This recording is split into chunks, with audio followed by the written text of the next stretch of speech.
Licenciado, buenos días, bienvenido a PAB. Muy buenos días, José Elías, y buenos días al público que siempre te escucha. Antes de empezar a hablar de los temas que tenemos para hoy, yo quería un comentario suyo, licenciado,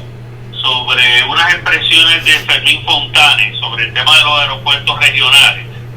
porque cuando uno ya, luego de haber conocido la historia del contrato leonino de Luma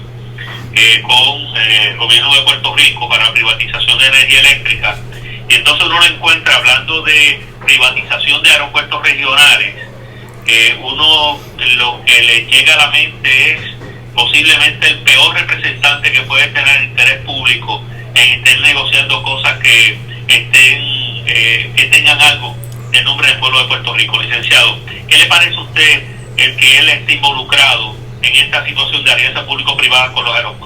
Terrible para Puerto Rico, terrible para la región sur y particularmente para Ponce. Porque, José Elías, esta persona ha demostrado que es el genio de los contratos negativos, leoninos y perjudiciales para el pueblo de Puerto Rico.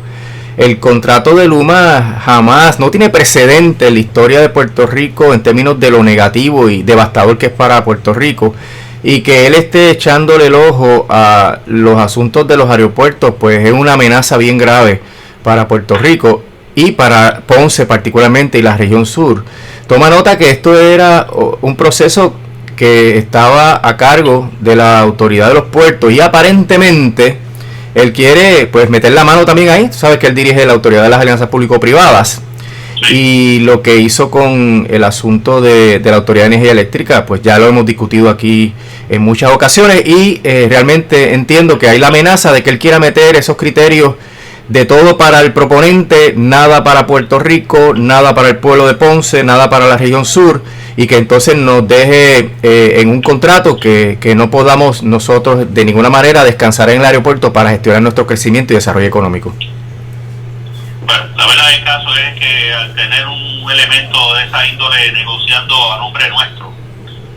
licenciado, la verdad es que no podemos esperar nada bueno juntos. Definitivamente es un riesgo bien grande de que ese aeropuerto pase realmente a la oscuridad y que no tenga ningún tipo de papel en el crecimiento económico de Puerto Rico porque responda a otros intereses. La situación de que el aeropuerto haya pertenecido, y hasta ahora, ¿verdad? Pertenece a la autoridad de los puertos, donde ellos tienen una visión metropolitana de que lo único importante que ocurre en esa autoridad ocurre en San Juan, y posteriormente empezaron a ver el potencial que tenía Aguadilla, pues ha marginado el aeropuerto de Ponce. Entonces, si le vamos a dar privatizado a una entidad que solamente vela por sus intereses particulares, pues despídase Ponce de poder aprovechar esto, y el aeropuerto es esencial para el interés de revivir el puerto de las Américas. El aeropuerto es parte de una solución logística que Ponce y la región sur podrían ofrecer para enlazar a Puerto Rico con el resto del planeta. Pero sin el aeropuerto, o con un aeropuerto cuyos intereses están enlazados con otros fuera del país o con otros que son metropolitanos, pues no va a haber esa sincronía que se requiere para que todo eche para adelante. Bueno, por otro lado, licenciado, otro asunto que quería hablar con usted tiene que ver con un artículo que de hecho publica hoy la persona que dirige el negociado de energía, Edison Avilés. Este funcionario hoy publica una columna en el Nuevo Día donde vuelve lo que a ellos técnicamente, teóricamente, debe ser lo que llama la transformación energética para el desarrollo de Puerto Rico. El problema es que lo tenemos muy involucrado con el leonino contrato de Luma, precisamente. Vamos por ahí. Sí, mira, José Elías, él lo que hace es repetir el discurso de las aspiraciones de las leyes que se han aprobado en relación a la energía eléctrica, que todas esas leyes tienen unas palabras rimbombantes, ¿verdad? Que se utilizan para tratar de mover la opinión pública para que justifique y acepte las medidas que han tomado en torno a la Autoridad de Energía Eléctrica. Y lo que a mí me gustaría es contrastar cómo es posible que estés hablando por un lado de moverte al 2050 a un 100% de energía renovable, de contar con un sistema eléctrico cuya tarifa sea una asequible para todo el pueblo de Puerto Rico, para que sirva para el desarrollo económico, cuyo servicio sea confiable, cuando estás tomando todas las acciones contrarias a esos intereses. Mira, para darte unos ejemplos, ¿cómo te vas a poder mover a la energía renovable si sigues autorizando plantas de gas natural? ¿Cómo te vas a poder mover si sigues renovando a largo plazo contratos de plantas de gas natural? ¿Cómo te vas a poder mover si estableces un contrato leonino que la autoridad no puede pagar, y por eso es necesario aumentar la tarifa, y por eso es necesario que el gobierno central le dé un préstamo de 894 millones de dólares? ¿Cómo es posible que estés pensando que eso va a bajar los costos energéticos? ¿Cómo es posible que estés pensando que eso va a garantizar la confiabilidad del servicio cuando ni siquiera el contrato negoció las métricas que darían base a los incentivos que Luma tendría si hace las cosas bien? Llega un contrato que es totalmente negativo para Puerto Rico, que va a costar más dinero, que va a ocasionar alzas adicionales a la tarifa, que nos quieren atar al gas natural, que no tienen métricas para establecer cómo se mejora el servicio y a qué nivel debe llegar el servicio. Y entonces estás escribiendo columnas sobre los procesos de transformación para energía limpia, para energía que sea asequible al pueblo de Puerto Rico, para que la energía pueda ser motor de crecimiento económico, y por el otro lado haces todo lo contrario, José Elías. Es un acto de relaciones públicas de este señor a los fines de justificar lo que es injustificable y que afortunadamente se ha ido develando poco a poco, porque ya están aprobadas las 2 resoluciones de investigación en la Cámara de Representantes y en el Senado de Puerto Rico, donde van a ir a testificar todas las personas que tienen interés en esto, y supongo que al final pues tendremos mucha más información sobre lo dañino que es este contrato para el pueblo de Puerto Rico, y tal vez una estrategia para la cancelación inmediata y para decretar que ese contrato es nulo y por ende hay que devolver las prestaciones. Así que es un acto bien irónico de este señor, que de paso recuerdo, ¿verdad?, a los amigos radioescuchas, que ese señor participó en el comité de la Autoridad de las Alianzas Público-Privadas, negoció con Luma, aprobó el contrato allí, y luego se cambió el sombrero y se fue a el negociado de energía, donde es presidente, y allí votó a favor del contrato. Así que hizo como Cuca Gómez: yo lo fabrico, yo lo uso, yo te lo recomiendo, y de ninguna manera pues eso es válido y eso es legal, porque violó todas las reglas de imparcialidad y de falta de conflicto de intereses que están en el propio negociado, en la propia ley del negociado, y también en el reglamento del negociado. Y ese señor es el que nos está dando lecciones de hacia dónde debe llegar el sistema de energía eléctrica en Puerto Rico. El plan de ajuste de deudas de la autoridad, licenciado, tiene que anteceder a el que se creen las 3 corporaciones y se desarticule la Autoridad de Energía Eléctrica. ¿Tiene que estar ese acuerdo ya hecho o puede desarticularse y luego trabajarse con el plan de ajuste de deuda con los bonitas de autoridad? Bueno, el contrato original establecía que para que Luma asumiera el control de la autoridad tenía que aprobarse el plan de ajuste de deuda, pero la Junta, como sabía que eso no podía pasar porque el plan de ajuste de deuda de la autoridad está muy lejano todavía, obligó a hacer un contrato suplementario. Y ese contrato suplementario, Luma asumiría las riendas en lo que se confirma el plan de ajuste de deuda. El problema es que ese contrato suplementario es más oneroso para Puerto Rico. Es peor que el contrato original y que el que tiene una duración de 15 años. Cuando Luma esté lista, y eso lo veremos si estará lista para el verano, asumirá la autoridad bajo un contrato suplementario, y cuando se confirme el plan de ajuste de deuda, entonces entra en vigor el contrato de los 15 años. Pero para que eso ocurra tiene que haberse dado todos los pasos intermedios, que incluyen el desmantelar la Autoridad de Energía Eléctrica, eliminando su personalidad jurídica y dividiéndola en Gridco, que es la dueña de los activos de transmisión y distribución, y en Genco, que es la dueña de la generación. Así que como condición para que entre el contrato, pues tiene que ocurrir la confirmación del plan de ajuste de deuda y que se desmantele totalmente la corporación pública. Bueno, así que por lo tanto, ese plan de ajuste de deuda se supone que tiene que estar ya pronto por conocerse. Bueno, es que todavía la Junta tiene hasta el 10 de marzo para informarle a la jueza qué va a hacer con el acuerdo con los bonistas, el famoso RSA, que está en veremos porque la pandemia, los terremotos afectaron severamente la viabilidad económica y el contrato de Luma metió a la autoridad en un déficit de 100 millones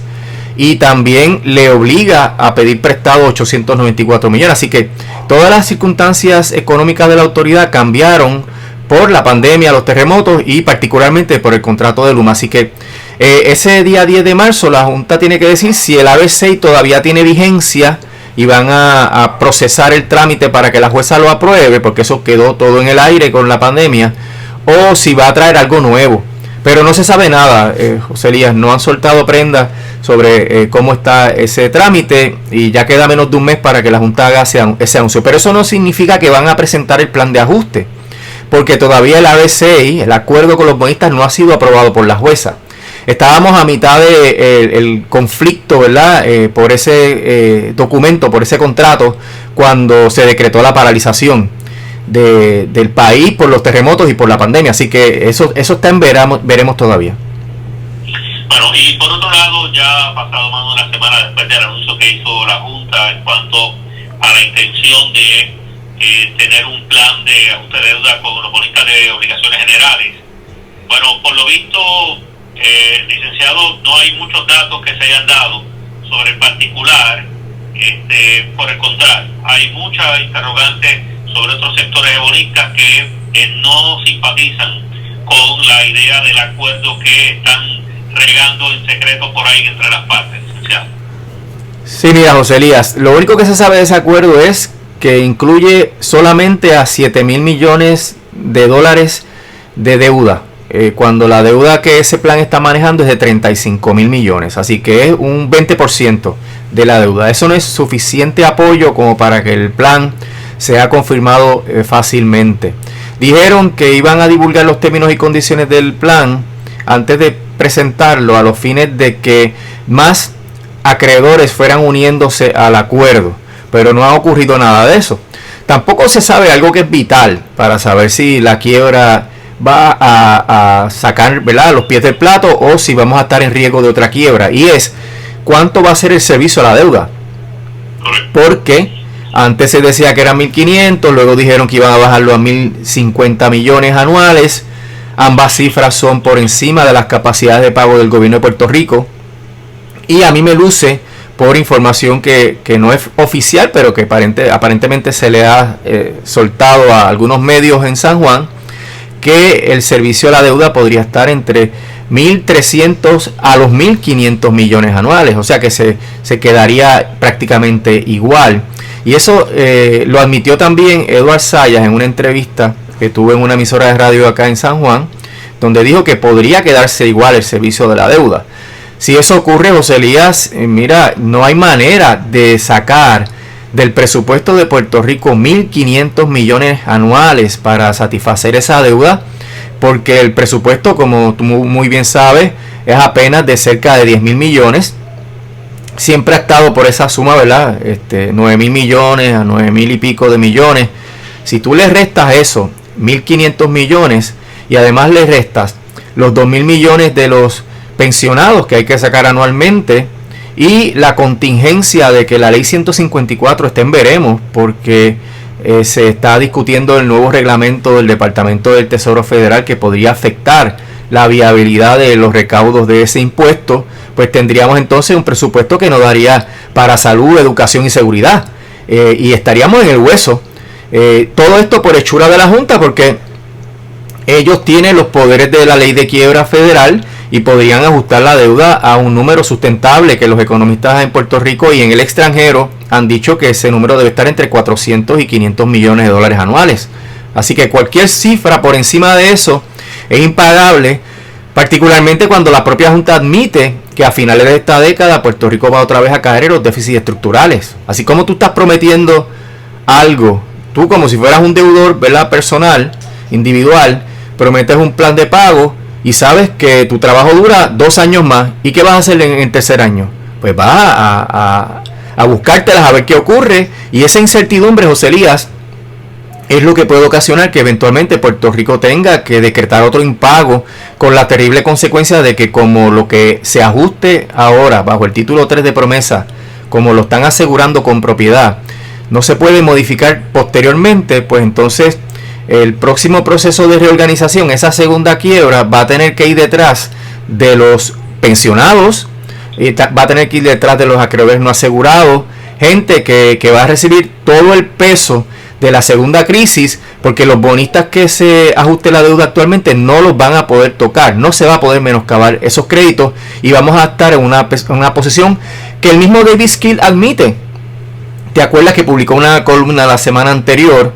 diciendo que lo peor que le podría pasar a Puerto Rico es una segunda quiebra, que eso es lo que habría que evitar? Pues mira, si tú sabes que eso es lo peor que le podría pasar a Puerto Rico, pues tienes que lograr un plan de pago que se pueda cumplir para que no tengamos que caer en este predicamento nuevamente.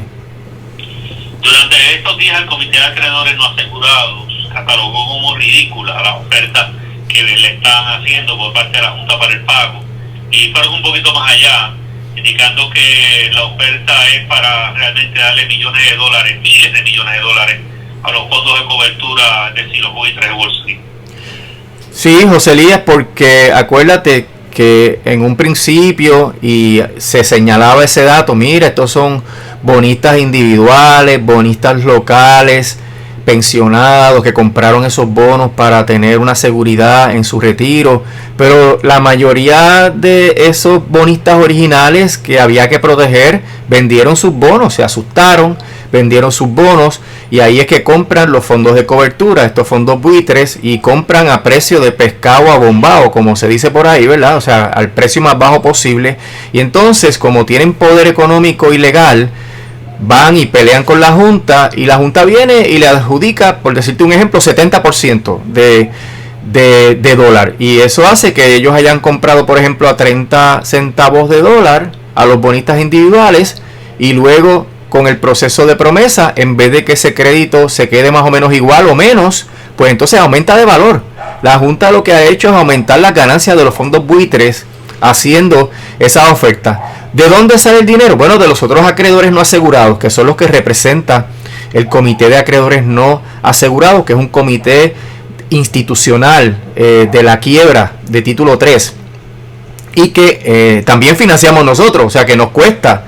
mucho dinero a Puerto Rico, igual que el Comité de Retirados, pero ellos se supone que defiendan a los acreedores que no tienen voz, y aparentemente la oferta es de menos de un centavo, una cosa ridícula que va a tener unos impactos dramáticos en la economía de Puerto Rico, porque muchas empresas dependen de lo que el gobierno le debe para sobrevivir. Muchas líneas de crédito bancarias, líneas de crédito operacionales están sustentadas por estados financieros donde hay créditos relacionados a este asunto de la deuda de Puerto Rico, y que eventualmente, si eso es lo que le van a dar, pues esas compañías podrían fracasar, esos bancos podrían acelerar esas líneas de crédito, iniciar procesos de cobro, así que se podría poner mucho peor, porque los no asegurados, José Elías, son precisamente ahora los intereses locales, son los suplidores, los empleados, la gente que ha tenido accidentes y está reclamando por daños y perjuicios. Esa es la gente que ahora se va a afectar y que afectan directamente la economía, porque son en su mayoría acreedores que viven aquí en Puerto Rico. Bueno, ¿qué tenemos en agenda de aquí en adelante, licenciado? Bueno, el 8 de marzo la Junta presentará su plan de ajuste de deuda, porque no hubo oposición a la moción de prórroga. Era algo anticipable, es una fecha cerca a lo que la Junta solicitó, y en ese momento nos enteraremos de las diferentes categorías que ellos establecieron, ¿verdad? Las clasificaciones de acreedores y cuánto le van a asignar a cada uno de ellos, y veremos también si hay un incremento en el apoyo al plan de ajuste de deuda. Y entonces la jueza establecerá un itinerario de argumentación para los opositores. Ya el Comité de Acreedores No Asegurados anticipó que se estaba oponiendo, y así habrán otros acreedores sociales que podrían estar oponiéndose al plan de ajuste de deuda, y esa litigación podría extenderse por meses, José Elías, porque esto es un asunto complejo y tiene que haber descubrimiento de pruebas, y eventualmente se celebrará, como ocurrió en el caso de Cofina, la vista de confirmación del plan de ajuste de deuda, y ahí veremos si el plan es viable y si el plan cumple con las disposiciones de la sección 314 de promesa. Luego vendrán las apelaciones de los que no queden conformes, y como ya el circuito resolvió el caso de las apelaciones de Cofina, ahí está el 1, 2, 3 de cómo se debe proceder en este tipo de casos, y pues no se cometerán los errores que se cometieron en esas apelaciones que el tribunal de circuito las desestimó porque no pidieron paralización de la ejecución del plan de ajuste de deuda de Cofina, y en ese sentido se convirtió en un plan, en unas apelaciones que son académicas, y por ende el tribunal de circuito de apelaciones no concedió remedio. Una vez se atienda el tema del plan de ajuste de deuda de obligaciones generales, entonces es que podemos esperar el plan fiscal, ¿correcto? Bueno, es que el plan fiscal se supone que se esté trabajando actualmente, y paralelamente lo que a mi juicio es poner la carreta al frente de los bueyes, porque el plan de ajuste del 8 de marzo se supone que esté fundado en un plan fiscal, y apenas el 26 de febrero es la fecha que le dieron al gobernador para someter su plan, su borrador. Así que van a estar corriendo paralelamente, lo cual es absurdo porque el plan de ajuste que vence el 8 de marzo tiene que estar anclado en las proyecciones económicas del plan fiscal, que no están terminadas. Así que veremos una incongruencia ahí que podría ser fatal, José Elías, porque si los números del plan fiscal dan un panorama mucho más negativo que lo que anticipa el plan de ajuste, pues vas a estar prometiendo algo que no vas a poder pagar. Bueno, y entonces, claro está, después del plan fiscal esperamos el tema del presupuesto. Basado en el plan fiscal viene la evaluación del presupuesto para el próximo año fiscal. Exactamente, y como recordarás, Puerto Rico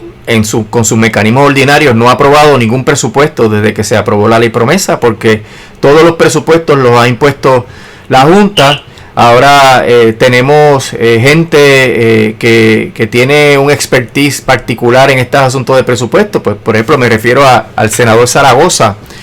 que está tomando unas iniciativas interesantes en torno al asunto del presupuesto y en torno a las premisas que él entiende que deben ser las protecciones principales del presupuesto, que está pues tramitando un proyecto de ley para que se establezcan unas prioridades de servicios esenciales. Pues eso podría augurar una batalla entre la Junta y la legislatura sobre cuál debe ser el contenido de ese presupuesto, que mientras la legislatura no defienda esto en los tribunales,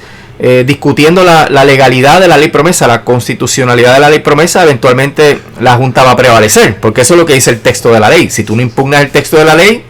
al final y al cabo, pues la Junta va a imponer su criterio sobre el presupuesto. Pero ahí es que entonces esta nueva legislatura debe determinar si se va a poner de pie en su poder o va a dejarle pasar otra imposición a la Junta de Control Fiscal. Antes de cerrar nuestro diálogo, licenciado, quiero traer esta situación para su comentario, porque hace años venimos hablando sobre la ubicación de unas personas en la Junta de Control Fiscal o asociadas a lo que es la ley promesa, y siempre sospechando de que estas personas iban a capitalizar sobre eso por información privilegiada que podían obtener de esos trabajos. Y voy a dar dos ejemplos. Uno de ellos lo tenemos hace unos días cuando supimos que era presidente de la Junta, José Baldomero Carrión, lo nombraron presidente de una de las aseguradoras más poderosas que tenemos operando en Puerto Rico, y es MCS Healthcare Holdings. Luego nos encontramos el viernes de la semana pasada con la persona que era oficial de revitalización de la Junta de Control Fiscal, Noel Samot, al frente de un grupo de personas que están negociando con el Departamento de Desarrollo Socioeconómico y Comercio para el uso de la finca de valor añadido aquí en Ponce. Esta información es pública, nos lo proveyó el propio Manuel Sidre en entrevista aquí en PAB. Bueno,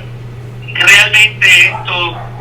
lo que hace es confirmar la sospecha de que estas personas que están vinculadas a estos elementos de la Junta de Control Fiscal realmente lo que están es mirando el negocio que van a capitalizar en su carácter privado de esta información privilegiada a la cual están teniendo acceso, licenciado? Sin duda, y lo anticipamos, de que participar de los procesos de la Junta, pertenecer a la Junta, ser empleado de la Junta, te da una información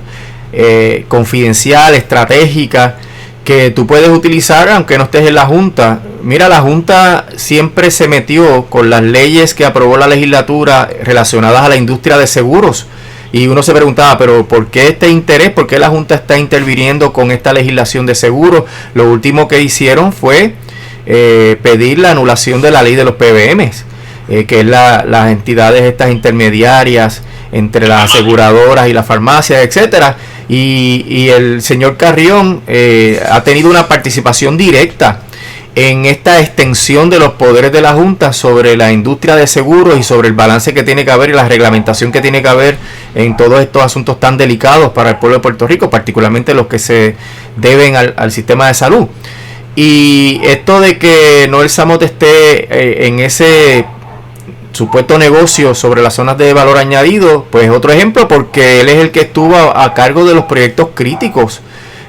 proyectos donde tú tienes información estratégica, regional y nacional sobre cuáles son los intereses que están impulsando diferentes iniciativas, etcétera. Y estos son los beneficios marginales que obtienen estas personas que se someten, ¿verdad?, a la imposición colonial de promesa, pero lo hacen con la intención de beneficiarse eventualmente de todos estos trámites. Y no serán los únicos dos ejemplos. Habría que mirar, por ejemplo, dónde está Carlos García actualmente, qué está haciendo, y habiendo pertenecido a una junta que fue tan favorable a los acreedores, dónde estará ahora en sus gestiones profesionales como financiero en el mundo. Bueno, licenciado, quiero como siempre agradecer la oportunidad de conversar. Estaremos hablando más adelante. Como no, José Elías, estamos a la orden y que pase buen día. Igualmente.